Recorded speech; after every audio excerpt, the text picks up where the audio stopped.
I'd like to begin by asking you to concentrate. Now, here's a little exercise. I'm sure you've seen something like this, many of you in the streets when you've been in a foreign city as a tourist. This is an old game. I think it goes back to medieval times. It's a game called Find the Lady. And the challenge is simple. These two gentlemen are about to cover up that little blue thing you can see in the red circle with one of the cups, and then they're going to shuffle it all around for a minute, and then you have to guess where the ball, the lady, is actually hiding. That's all it is. All you've really got to do is concentrate. So, are you ready? Let's give it a try.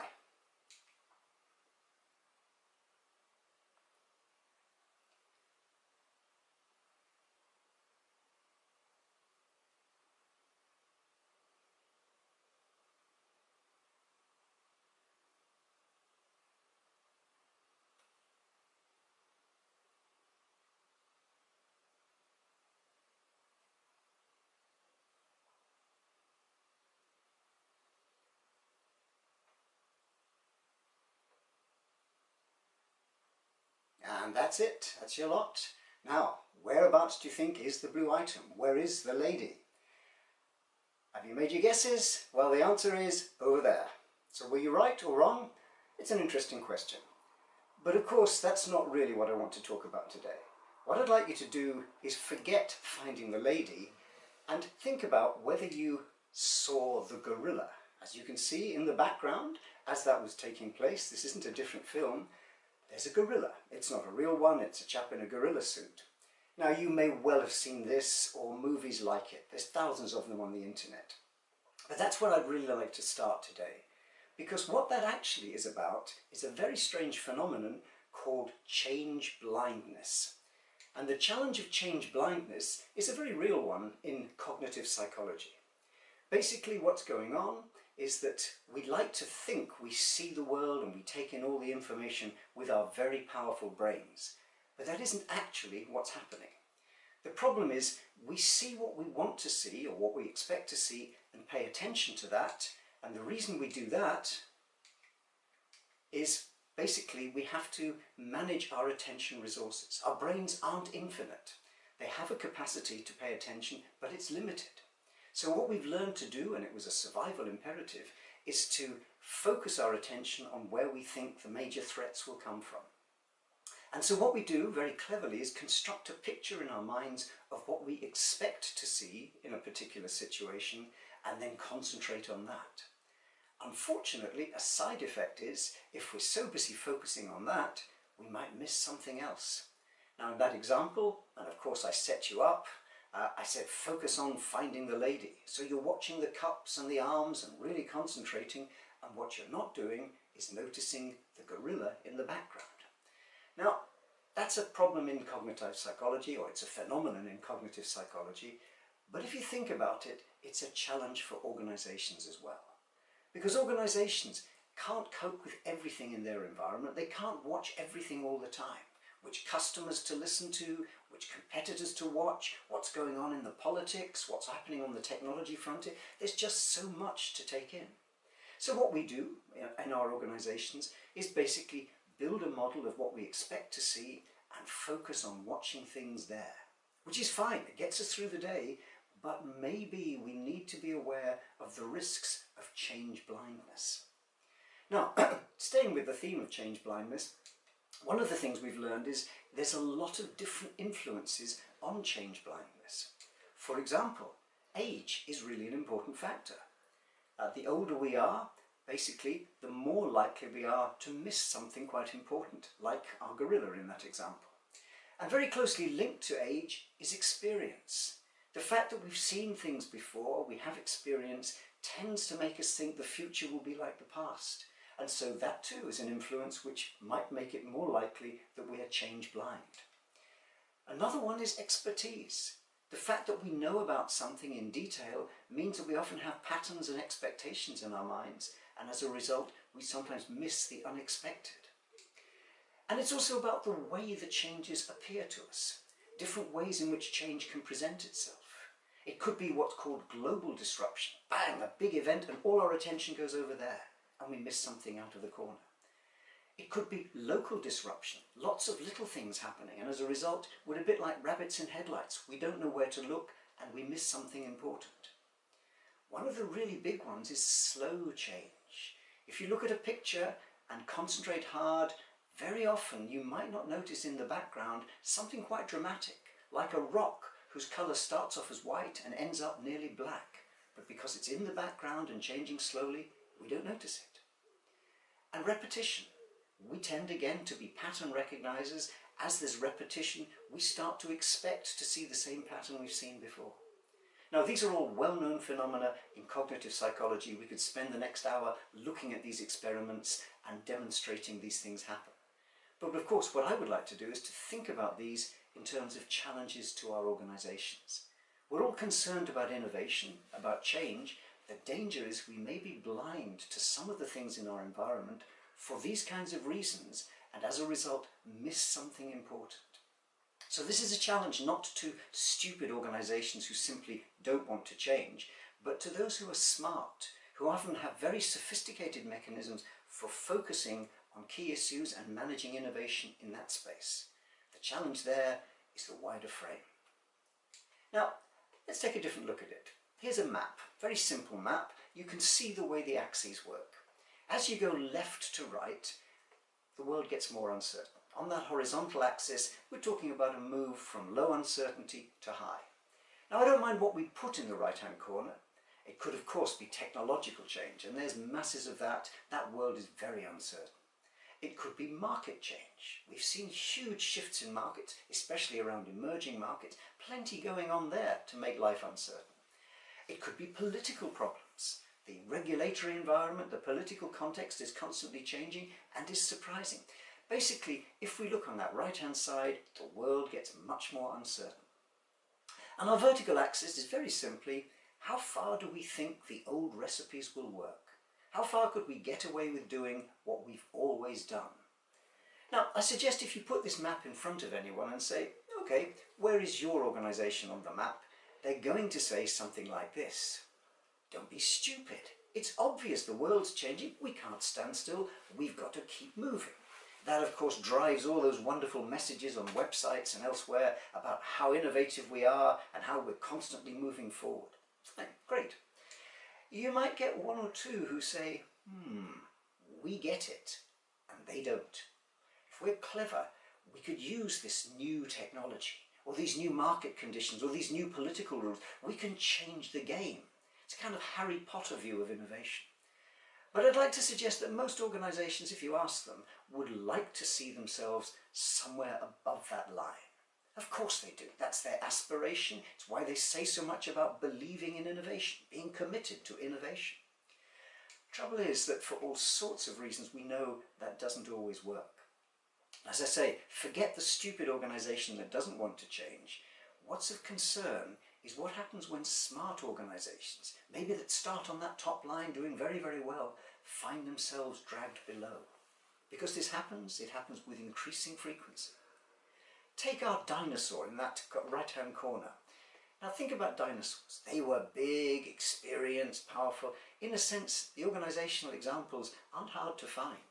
Organisations who are, perhaps because of their prior success, becoming a little set in their ways, a little overconfident. Think IBM, 1990s. Now, no question, IBM was, once upon a time, one of our wizards in that top left-hand corner. They wrote the rule book about business computing. They essentially became a textbook example, a very famous book, In Search of Excellence. IBM was one of the key case studies, and the message of the book was simple. Follow them, you can't go far wrong. So a tremendously successful innovator. And yet, in the 1990s, nearly lost it all. And basically, the problem wasn't the shift to network computing and decentralization. They saw that, but in a sense they were blind to that change. Their sense of core competence, what had made them great and built them up, all that expertise and experience, go back to our influences on change blindness, it nearly stopped the company making the radical changes it needed to survive. The good news, of course, is with IBM, they survived that transition very successfully. They became a different kind of business, and they're now very much above that top line again. Well, what about our frogs? What about the world where things are changing slowly? Well, here again, you have a very interesting set of challenges. The reason I put a frog there is a metaphor you may have heard. One of my children told me this originally. Apparently, if you put a frog in cold water, he swims around very happily. That's what frogs do.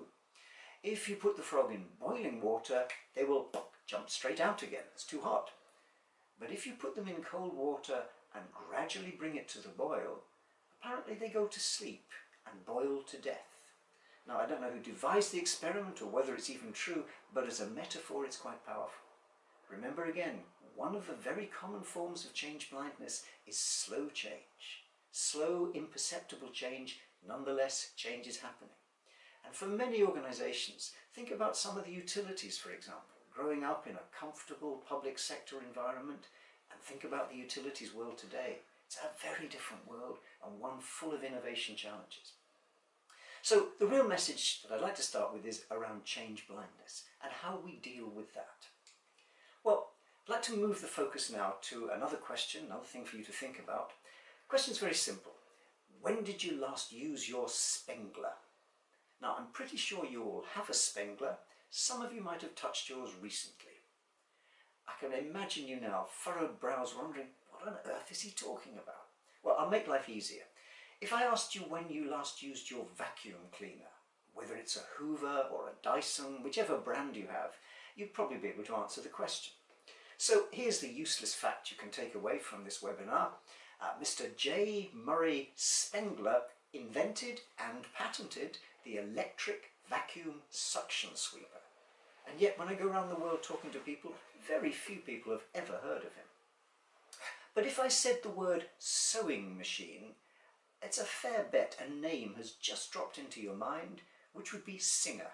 Singer, of course, the brand very strongly associated with sewing machines. But Mr. Singer didn't invent the sewing machine. That honour lies with a man called Elias Howe, who invented the sewing machine and went bankrupt. Mr. Singer bought the business. Now, they're two trivial examples, but they remind us of an important point in innovation. It's not like the cartoons. You know, in the cartoons, bing, the light bulb flashes on. That's a bright idea, but it's not innovation. We know there's much more to making innovation actually happen. But that really raises a question, because the problem is what goes on in our minds when we think about a word like innovation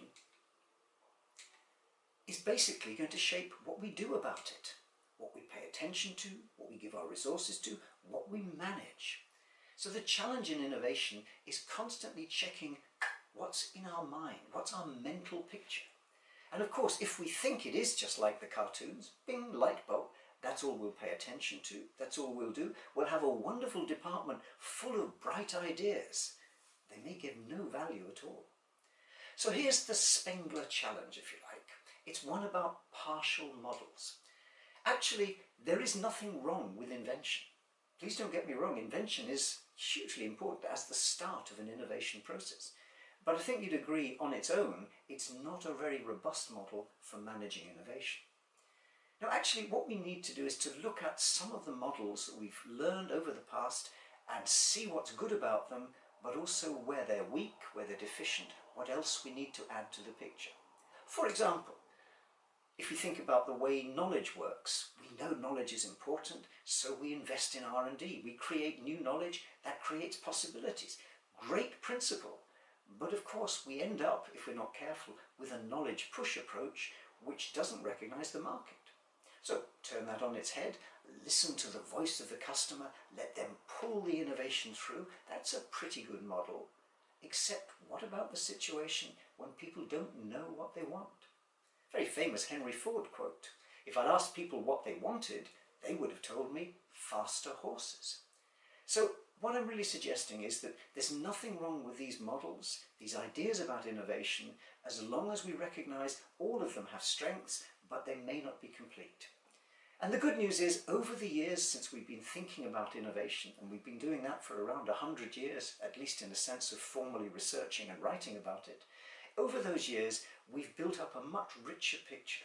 The kinds of elements that need to be in our model if we're serious about managing this innovation thing well.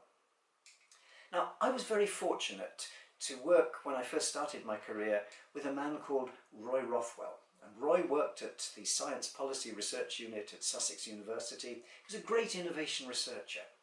And one of the things he did as a very interesting project in the 1990s was look at these different evolving models. How have we thought about innovation, and how have organisations used that knowledge to shape the way they actually manage? And of course, in the 1960s, we had some, by now, by our standards, rather primitive views. It is very much about R&D investment, or it is very much about market pull. And what Roy mapped out in a very famous paper in 1992 were 5 generations, 5 ways of thinking, 5 waves of thinking, which reflected increasing maturity and sophistication in the way we think about managing innovation. His first generation was essentially the linear models, knowledge push, market pull. His third generation, and there was a book called Third Generation R&D, was essentially saying we've got to link the pull and push together. In the 1990s, when Roy was writing, he was very much talking about a much more extended world. We worked with key customers. We thought about key suppliers and built partnerships with them. We recognised innovation wasn't always competing, sometimes we'd collaborate. We began to talk about innovation systems. We needed universities, we needed banks and finance sources. Gradually we begin to see a model of innovation which is moving from the one enterprise to something more extended. And then he did what all good academics do, he did a bit of future gazing. In his paper in 1992 he said, well, I've described 4 generations, what would a 5th look like? And he looked forward, and he basically painted a picture where innovation was global, and seriously global in markets and sources of innovation, where it was networked, lots of connections between different players across a system, very much a multiplayer game, and where information technology played a hugely important role. Now sadly Roy died long before the internet came to life in terms of the way we see it today, but I look back at his paper and I think, that's not a bad sketch map for the innovation world we're in today. And what Roy was really arguing for was a need to rethink our models, to innovate our innovation models. We talk these days about business model innovation, but Roy was talking then about innovation model innovation. And if you think about it, we can see this now reflected. If you look at papers and articles today talking about innovation, hugely the language has changed. It's much more at a system level. People are talking about ecosystems. They're talking about systems intertwined and related. Double, triple, quadruple, quintuple helix, all sorts of pictures, essentially systems maps. So one of our challenges is going to be, how do we, first of all, think about these models and then learn to work with them, reflecting the fact that innovation these days is much more complex than the comfortable world it was in the 1960s.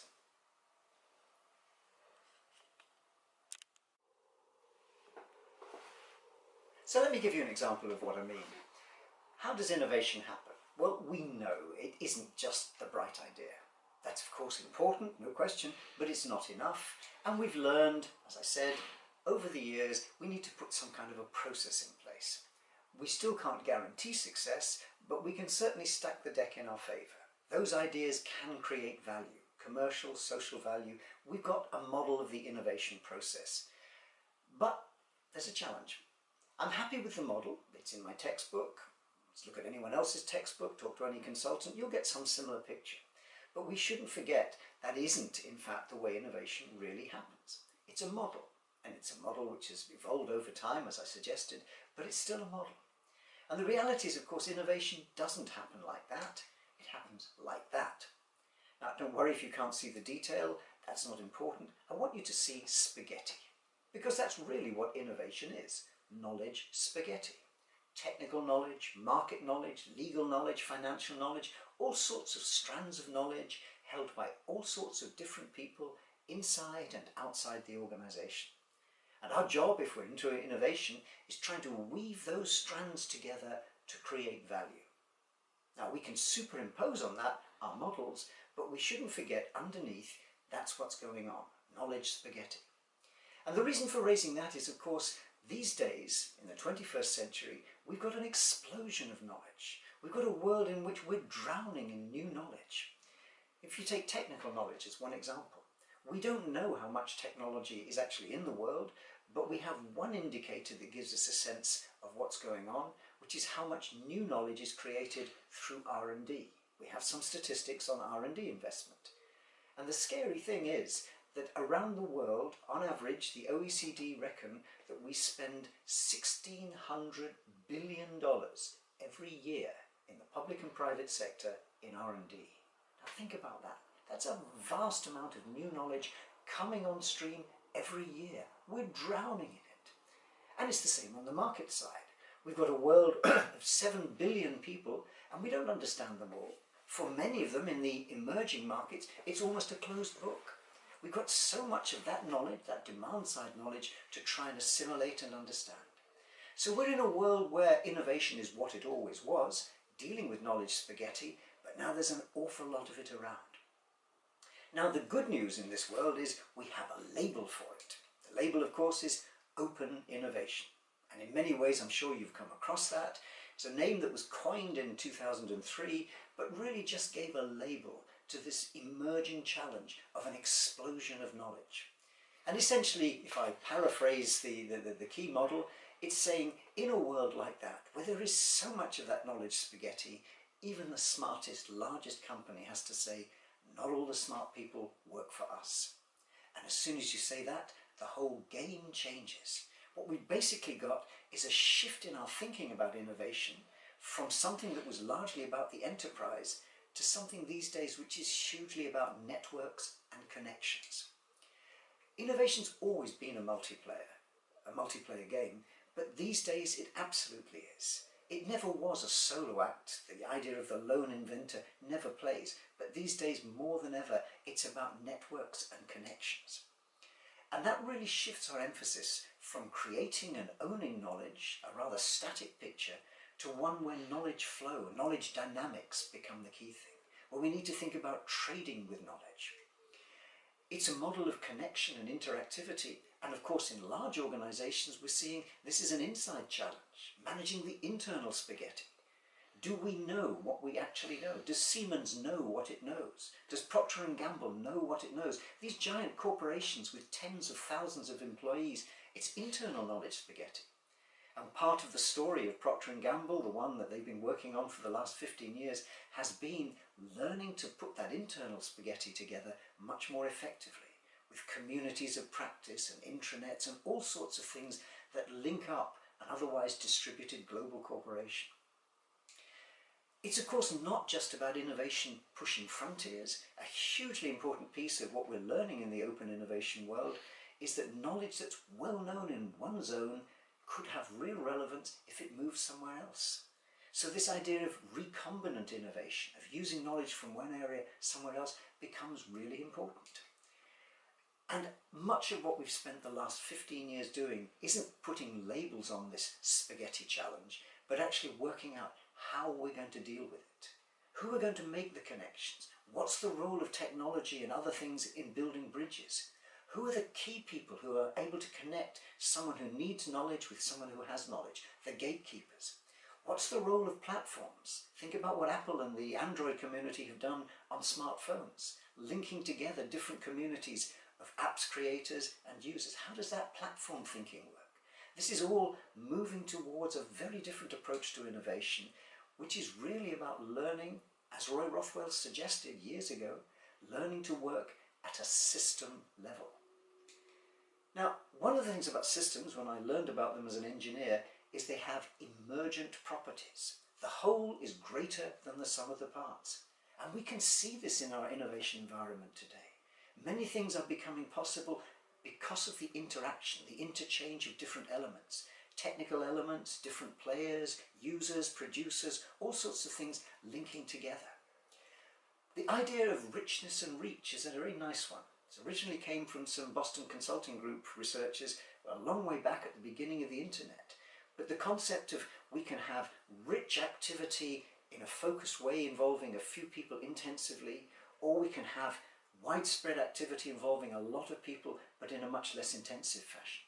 What's going on in today's environment is the possibility of having both. bringing many more players into the innovation game. Think about the adjective crowd these days and stick it onto all sorts of verbs. Crowdsourcing, crowdfunding, crowd, whatever you want. In a sense, we're moving into a model where the innovation picture is engaging many more players and engaging them actively and intensively. It used to be that some things around innovation took a long time to organise. Innovation contests, something which we knew about from a long time ago. We wouldn't have margarine today if it wasn't for the Emperor of France, Emperor Louis Napoleon III, basically recognising an army marches on its stomach, recognised that the problem with the army partly was butter to go on its bread, and butter has a tendency to go bad. So the need there was for something that substituted for butter that would enable better logistics for the army. So the Emperor of France, a big prize money, about $1 million, and basically there's a challenge, an innovation contest. And the resulting thing was we got margarine. The origins of margarine were solutions to this challenge of a substitute for butter. But in those days you needed to be Emperor of France, and it took a lot of organising and a lot of time to make it happen. These days we can set up and scale an innovation contest in an organisation in an afternoon. And we can engage internal employees, or we can cast the net widely outside. Putting these sorts of things together now becomes much simpler. It's interactive and emergent. It's not a case of designing innovation in a lab and then it diffuses. What's happening much more, especially across this network world, is the constant adaptation and reconfiguration. Lovely neuropsychological term, plasticity. One of the things we've learned about the brain is that the brain is remarkably good at finding solutions to problems if its main approach is blocked. People have had a stroke and bits of their brain might have been knocked out that control movement or speech. The brain is wonderfully able to use a different part of the brain, reconfigure, and it's plastic enough, if we can work and develop this, to actually find a new way of governing and controlling these things. Now the same thing happens across our new innovation world. There are many roads to Rome. Equifinality, it's another systems theory term, but it means there are many different ways of getting somewhere. And we're now seeing this across the internet. It's not one best way, there are multiple parallel ways. We're learning, and the power of learning is, as I mentioned earlier, we can use what we've learned in one zone quickly in a different zone. Learning and shifting that across. One of the areas I work on a lot is the humanitarian sector, and there's been a big shift in the way we think about food aid. In the last century, the 1950s and 60s, we essentially thought those poor people in Africa need food, we'll put it in an aeroplane, ship it out there and distribute it. Now you can see there's lots of limitations to that model.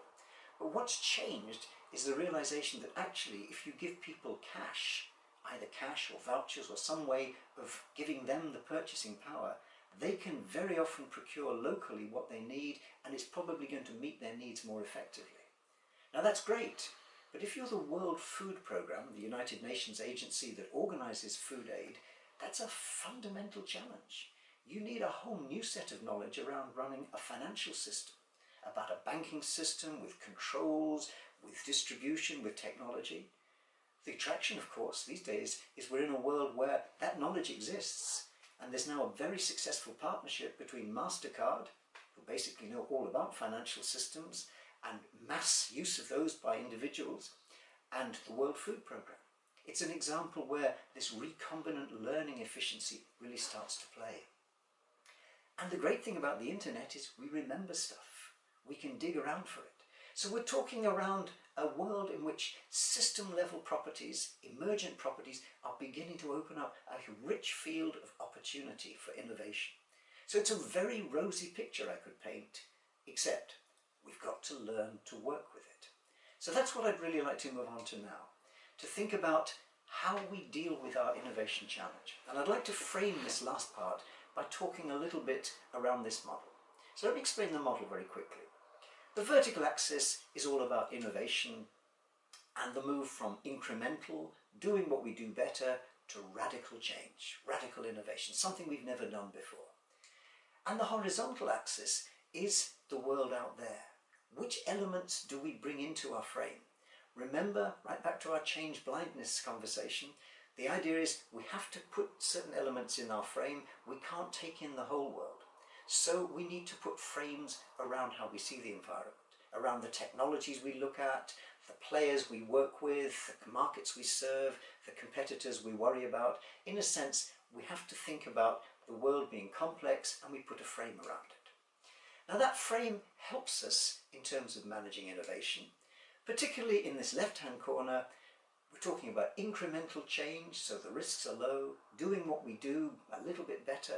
That's the area of exploitation, and it favours established players, no question. And we know how to push those frontiers, where to place our scarce bets on R&D, where to push our market research in new directions, essentially working within the frame. Now, after 100 years or so of research on innovation, and many more hundreds of actually trying to do it, we've learned a lot about how to work in that space. We've got some good, robust innovation models. But what about the rest? What happens when we bring new elements into the frame? When we look at a different world in geography, in technology, in politics, what happens as we move across to the right-hand side? And the answer is, we don't know. What we do know is we have to find different new ways of working in that space to deal with some of the new challenges and exploit some of those new opportunities. So I'd like briefly just to lift the lid on the green zone and talk a little bit about some of these new things that we're seeing as researchers and organizations are experiencing as practitioners in that green new space. So what I call Postcard from the Edge, the first one I'd like to send is about the dynamics of innovation. How does innovation actually happen over in that green right-hand side? Well, it's a complex world. It's a world where we're really talking about things interacting, co-evolving, co-creating, emerging. Now, imagine a children's party. Now, you probably know one of the great pieces of equipment for a children's party, especially for young children, is the bouncing castle. Nice inflatable thing, you build a nice inflatable structure, you blow up and children bounce up and down on it. Have great fun. Now, if you've ever been to one, imagine that you're watching one child having fun on his or her own, bouncing on the castle. Now, it's very easy for you to predict what's going to happen. If the child bounces here, the laws of physics will say they'll end up here. That's fine. If you put two children on the castle, it's more complicated because one person's bounce affects another, but you can still more or less predict what's going to happen. Put 10 children on there and there is no way you can predict, because their bouncing interacts with other people's bouncing. One of them hits the wall, another one goes upside down and ends up in a corner. It's chaotic. It's a complex system where it's interactive. But we do know something about those kinds of systems, complex systems. They aren't completely without order. What might happen, for example, is two children bounce in the same place at about the same time, and then there's a dip in the castle into which the other children are likely to fall. Something happens locally and things begin to converge around that. Now, without going into the deep theory of attractor basins and complexity theory, this is the kind of space we see on that green zone. It's one which is complex and interactive, but there are certain patterns. Key message though is, if you want to work in that space, you really need to be in that space and not come with preconceptions. This is about fast learning, about failing, things won't work, about experimenting, trying things out, working with users in context. Perhaps the three principles around there in a world of nudging, shaping, configuring, adapting, perhaps the key principles would be in there, be on that castle, be in that zone, be in that place, actively and early.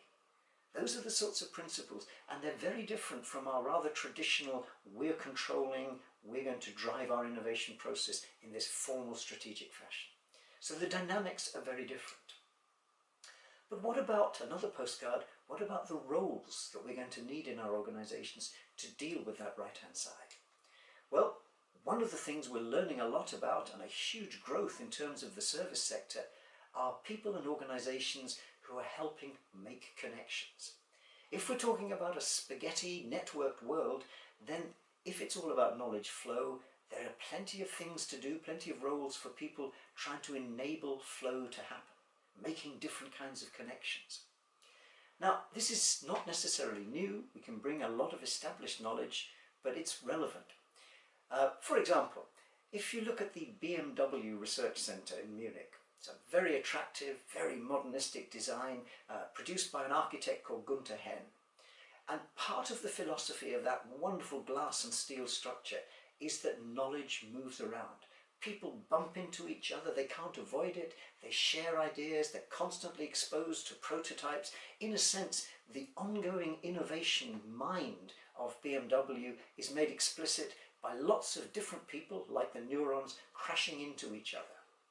Now, I was on a platform once listening to Gunther Henn explain how he designed this, and it wasn't just a random design. He was very clear. He wanted to make knowledge flow and knowledge connection happen. And he reminded me as he was talking of work I read when I was studying my own doctorate many years ago, published by a guy who's still active, Thomas Allen, a professor at MIT. And Tom Allen did his innovation research on the American space program. The idea of how we put a man on the moon and bring him back safely, that's a huge innovation challenge under which a lot of smaller projects exist.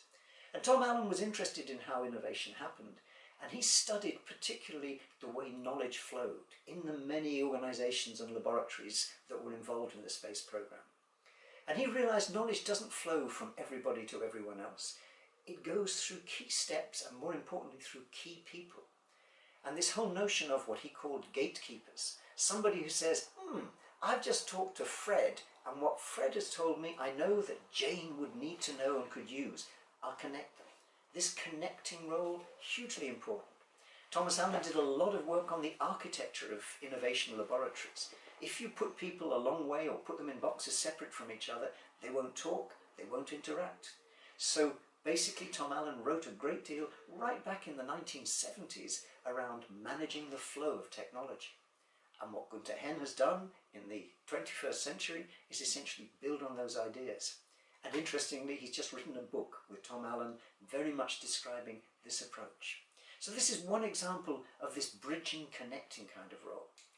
This picture I put up a little earlier on isn't just a random spaghetti picture. It's actually the engineering consultancy Arup. Now Arup, essentially as an engineering firm designing bridges and many other structures, are essentially about knowledge.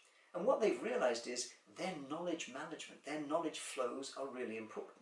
So it's probably worth understanding how their brain works, all those different neurons, all those different people with different bits of the spaghetti. And so with social network tools like this one, they started to map what they do and who knows what and who interacts with whom on their innovation challenges. They're looking at very different roles for people now and trying to manage in an active way the flow of knowledge.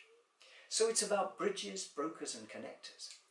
But it's also about scouts and explorers.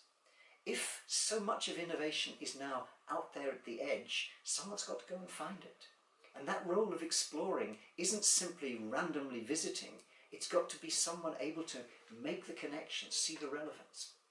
Procter & Gamble have had for a long time a role in the organisation called a technology entrepreneur. And loosely, the job description is wonderful. Go out into the world, find interesting stuff and bring it back. Wouldn't you like a job like that? Of course. But that isn't, of course, what the job's about. What it needs is somebody who understands the inside deeply. Who knows what the business is, what the technologies and markets are. Someone who brings that frame to a very wide open world and makes connections. So this idea of scouts and explorers, organisations need them, or they can commission other agencies, service agencies to do it for them. But it's essentially a very sophisticated form of exploring and scouting. And perhaps one of the key roles we know we need in this new world are entrepreneurs. Well, of course, entrepreneurs are always important in innovation. But think about that complex, unpredictable world, the green side of my picture, and what that really involves as a territory. Entrepreneurs have certain capabilities which are really important there. They're flexible. They don't say the world has to look like this. Entrepreneurs, we know, are able to reframe. They see things differently and they're adaptable. They can change the way they see things. They are explorers. They're open to new possibilities, new thoughts. They're challengers. They'll adapt what they know. They're happy to adapt their own ways of thinking. They're agile. They can dance around, they can move amongst different options, they can change direction. One of the phrases we hear a lot of in entrepreneurship these days is the idea of a pivot. It's not like that, it's like that. Being able to move and to make connections between different worlds. They can deal with ambiguity. The world isn't nice and precise and clearly defined, it's fuzzy. It's like trying to work in fog. That's an uncomfortable place to be. Entrepreneurs are good at that. They take risks. They're not stupid gamblers, but they recognize that you have to experiment and the consequence is you fail. But you learn. And the idea of intelligent failure is one of perhaps the key skills in entrepreneurs. And their approach to strategy is to try it out, to prototype, to probe and learn. Now, I'd suggest this is very important stuff in that green zone. Let me give you another brief example. I mentioned the idea of the humanitarian sector and the idea of using, instead of food aid, delivering food to people, actually giving them money to help them procure what they need themselves. Now, this idea didn't start on the drawing board somewhere, and it certainly wasn't in the formal policies of the World Food Programme. It began by field agents, often in maverick mode, working below the radar screen, perhaps having to make things up as they went along. In Darfur, in one of the terrible crises over there, there was a stage where the food convoys were being attacked. They were targets for terrorists. So under these sorts of very difficult conditions, try something new out. And when I interviewed some of these people, they spoke of suitcases of money under the bed in their hotel bedroom and strapping money to camel saddlebags and things like that, trying to find ways to move that money around and give it to people, trying to experiment, knowing that this experiment wouldn't entirely succeed. They'd learn a lot of lessons about how this thing isn't going to work, but that would help them pivot towards something that could work. Later on, things like the mobile phone came into the game. They were able to start using mobile phone technology and the idea of transferring credits and moving information about money around instead of money itself. And in different ways, there was an evolution of about 10 years of experimentation by entrepreneurs in the field, doing lots of experiments in different contexts, before this moved across to becoming a mainstream innovation. So we know working in that green zone really depends on entrepreneurs. Trouble is, for many of our organizations, entrepreneurs are uncomfortable people to have there. They're mavericks. They don't do things the orderly way. They break the rules. That's what makes them entrepreneurs. So there's a challenge here, again, about our left and our right-hand side. But one other role which is becoming increasingly important is people who can see the bigger picture, what I'd call system architects. And of course, if we look back again at innovation, that's always been the case. Here's a few successful. You might want to see how many of these you recognize. But good old Thomas Edison on the left-hand corner wasn't simply a great inventor, a great innovator. He was a system architect. It wasn't just about a light bulb. It was understanding the context in which that light bulb had to fit. Not just the physical and technical context, which meant that he had to set up an electricity company and a distribution system to power his light bulb, but also the social systems. Understanding people had gas lighting, it would be better to work along something that people understood, compatible with what they knew, rather than change everything. So Thomas Edison was a system thinker. So too was Henry Ford and his team. They weren't the first innovators in terms of motor cars, but they brought the idea of the system together. Upstream from the digging the iron ore out right through the factory, and downstream to sales and support and service. More recently, of course, Jeff Bezos. Amazon is clearly not just an online bookseller anymore. There's a vision there which is about an architectural platform. Steve Jobs, same thing again with Apple. And the gentleman you may not know, but one of my heroes, Dr. Venkataswamy, who set up the Aravind Eye Clinic, bringing low-cost, very low-cost eye treatment, particularly cataract surgery, to people who would otherwise go blind because they couldn't afford it. Now, this wasn't coming up with a radical new surgical technique. This was following in Henry Ford's footsteps, developing a system which now treats millions of people around the world, about 250,000 every year, new patients, and many, many people, 20 million plus, owe their sight to the Aravind eye care system. Now, this isn't just point level innovation, this is system innovation, and it requires system thinking behind it. One more postcard, or a couple more postcards very briefly. One is about structures and what we call routines, patterns of behaviour in the organisation. One of the things we've learned about systems is the more varied they are, the more we need variety to compensate for that. So we don't need one innovation system, one size fitting all. What we need are multiple systems which can deal with different kinds of challenge. So if we think about our picture that I've been using, the left and the right hand side, we need at least two very different looking kinds of innovation organisation. For the left hand side, what I'd call type 1, we need something that's about stability, about working in an established frame incrementally and then some radical innovation.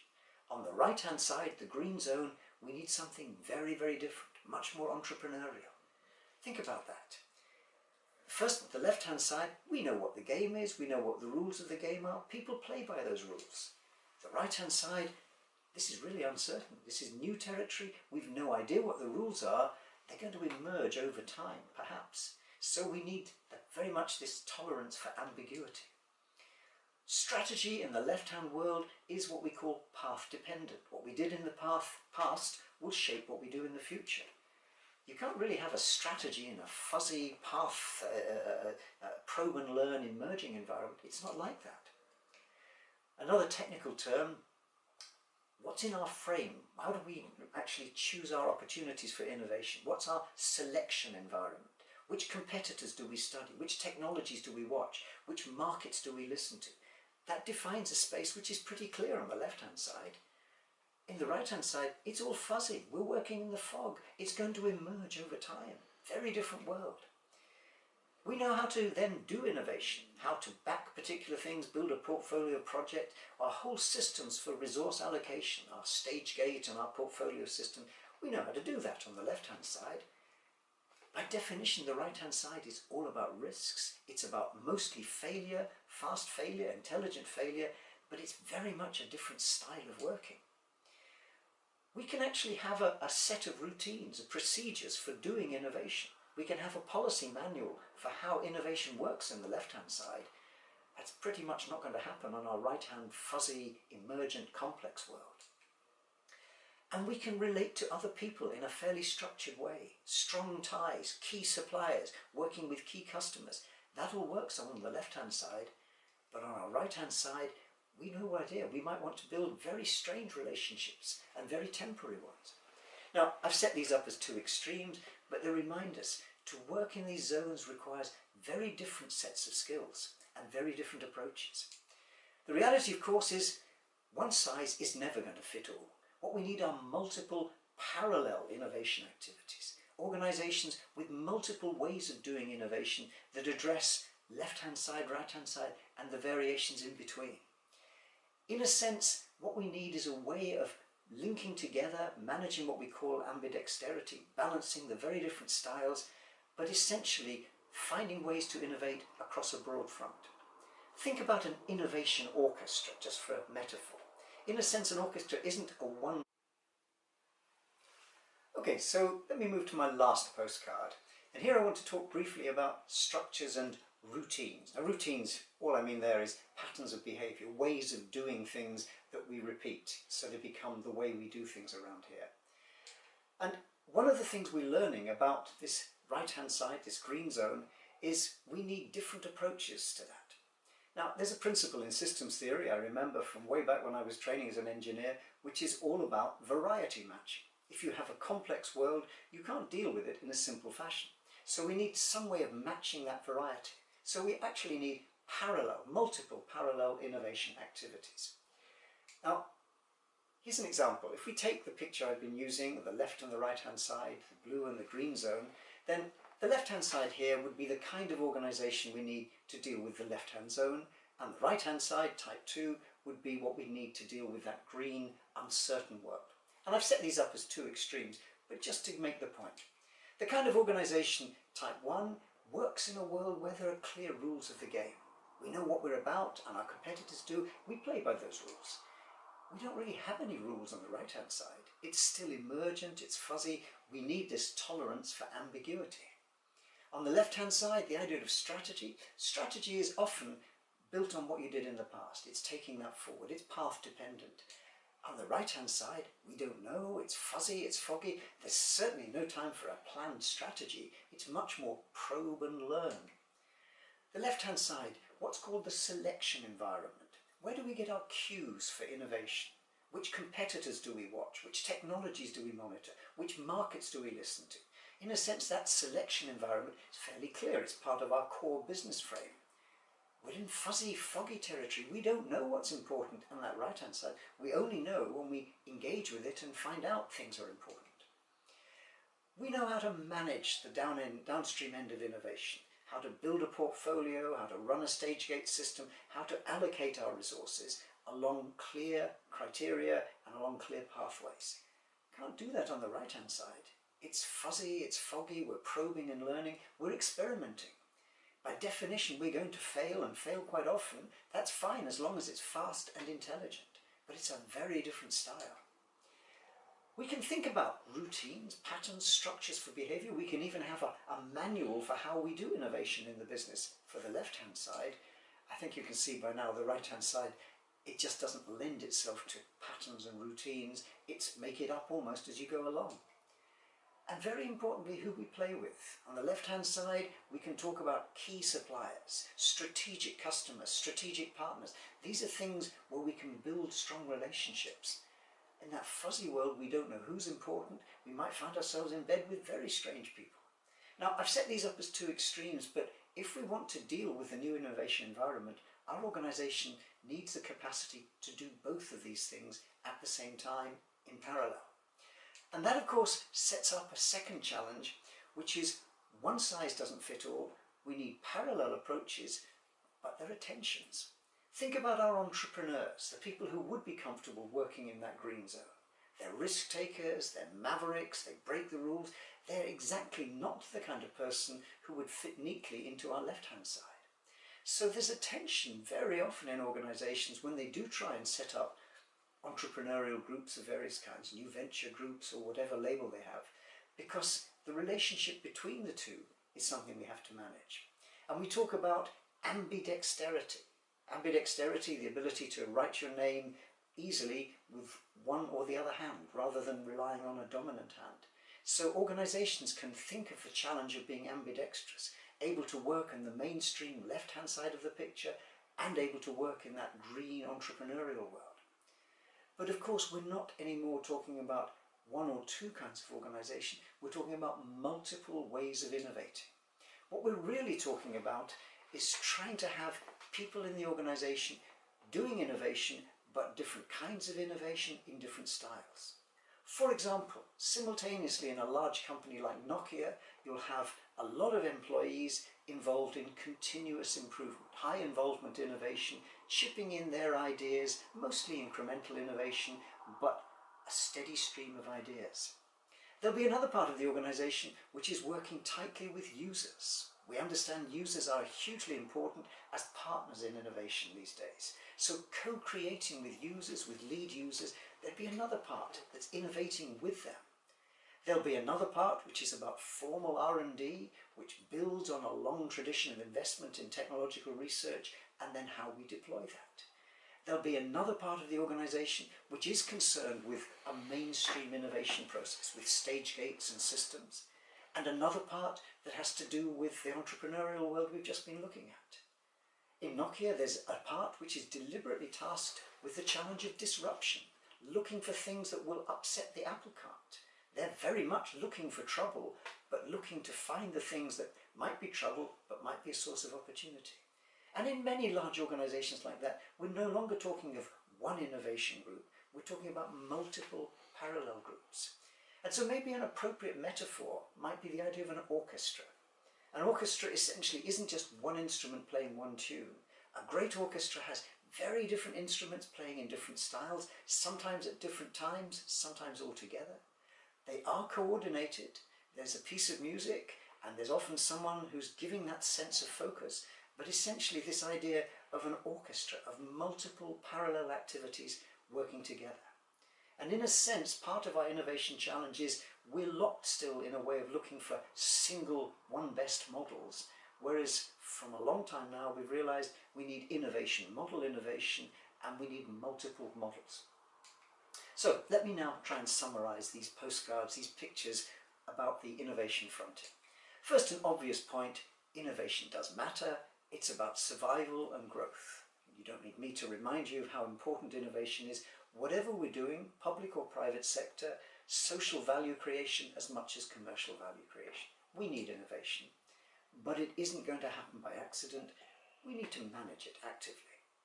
Now, the important thing about managing it, of giving resources, paying attention, taking a hold of how innovation happens, is we need to develop what I call dynamic capability.